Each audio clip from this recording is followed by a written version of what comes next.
भगवान गोपाल कृष्ण महाराज की जय.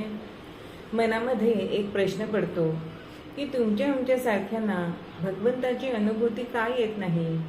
याचे कारण भगवंताने दुसऱ्या अध्यायात दिलेलं आहे. ते म्हणतात की सामान्य माणसाची बुद्धी ही निश्चयात्मक असते. त्याच्या बुद्धीला पुष्कळ फाटे फुटलेले असतात आणि त्यामुळे बुद्धीवर नाना तरंग उठत असतात.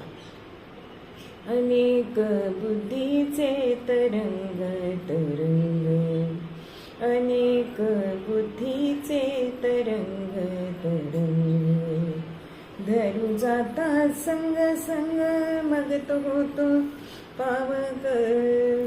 अनेक बुद्धीचे तरंग तरंग. आणि ही बुद्धी निश्चयात्मक असेल तर तरच ती स्थिर होते, नाहीतर ती नेहमी अस्थिरच असते. जोपर्यंत मनामध्ये संदेह वृत्ती आहे तोपर्यंत बुद्धी स्थिर होऊ शकत नाही आणि त्यामुळे ही सगळी भटकंती सुरू असते. मग देव शोधण्यासाठी गुरु शोधन करायला हवं.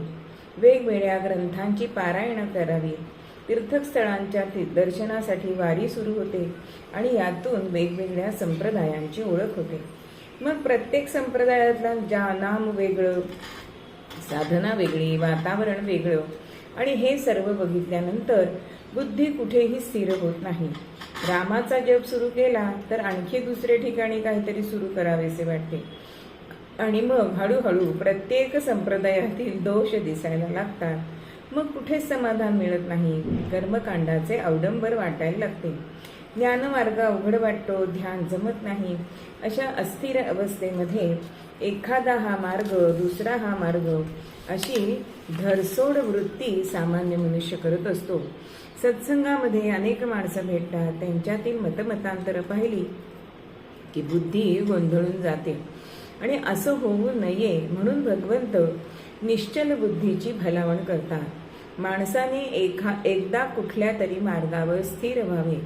मग तो राघवाचा पंथ असू दे नाहीतर दुसरा कोणताही. त्या ठिकाणी बुद्धी स्थिर केली पाहिजे, साधना वाढवली पाहिजे.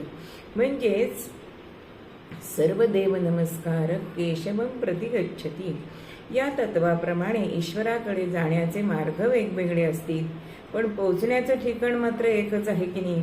आणि म्हणून माऊली म्हणते तसं एक तत्व नाम दृढ धरी मना, हरिसी करुणा येईल तुझी.